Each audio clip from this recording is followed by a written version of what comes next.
আমৃত্যু তার শরীরে পাকিস্তানি বুলেটের চিহ্ন বয়ে বেরিয়েছেন এই বীর নারী। এই ধারণা ভুল প্রমাণ করেছিলেন বাংলার বীর নারীরা। শত্রু সেনার গতিবিধি আর অস্ত্রের খবর তিনি পৌঁছে দিতেন মুক্তিযোদ্ধাদের কাছে। রাত নেই দিন নেই বোমারু বিমানের শব্দের নিচে দাঁড়িয়ে তিনি অপারেশন চালিয়ে গেছেন, কিন্তু সেই যন্ত্রণা তাকে বানিয়ে দিল এক দুঃসাহসী গুপ্তচর।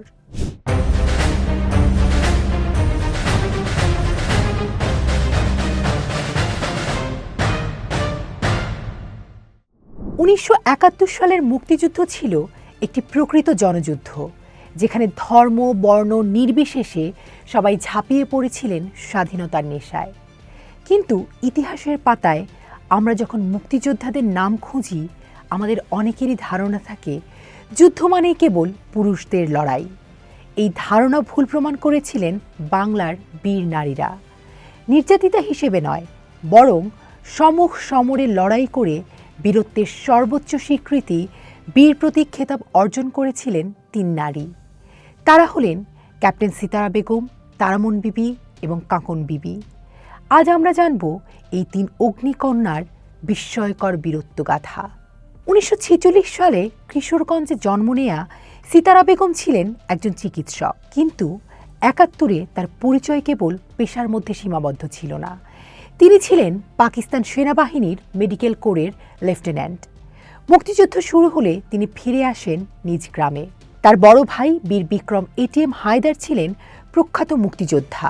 ভাইয়ের অনুপ্রেরণায় সিতারা যোগ দেন সেক্টর 2-এর অধীনে মেলাঘরে প্রতিষ্ঠিত বাংলাদেশ ফিল্ড হাসপাতালে।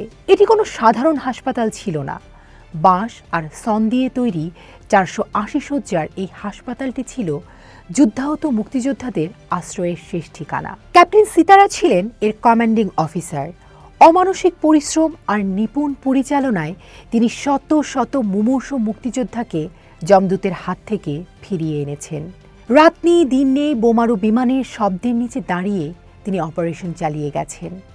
তার এই অসামান্য অবদানের জন্য 1973 সালে সরকার তাকে বীর প্রতীক খেতাবে ভূষিত করে।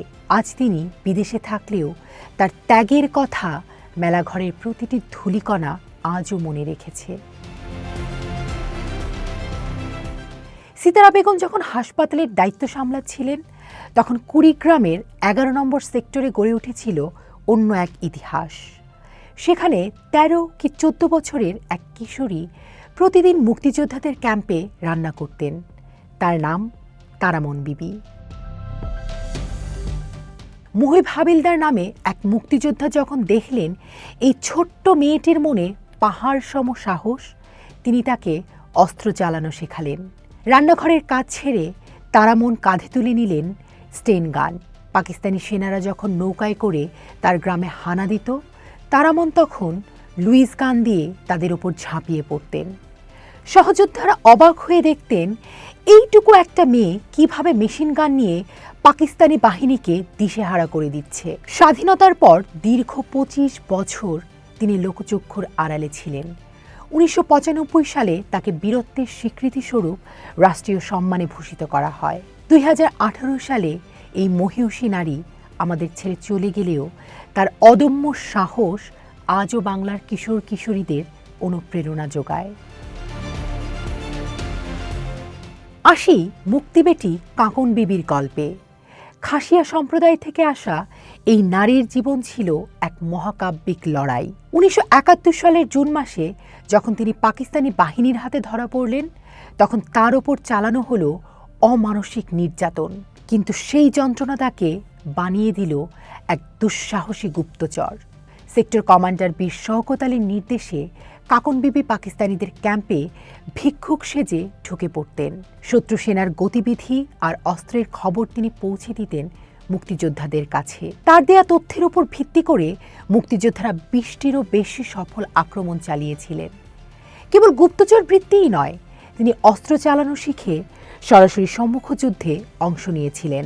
আমৃত্যু তার শরীরে পাকিস্তানি বুলেটের চিহ্ন বয়ে বেরিয়েছেন এই বীর নারী। 1996 সালে তাকে বীর প্রতীক উপাধি দেয়া হয়।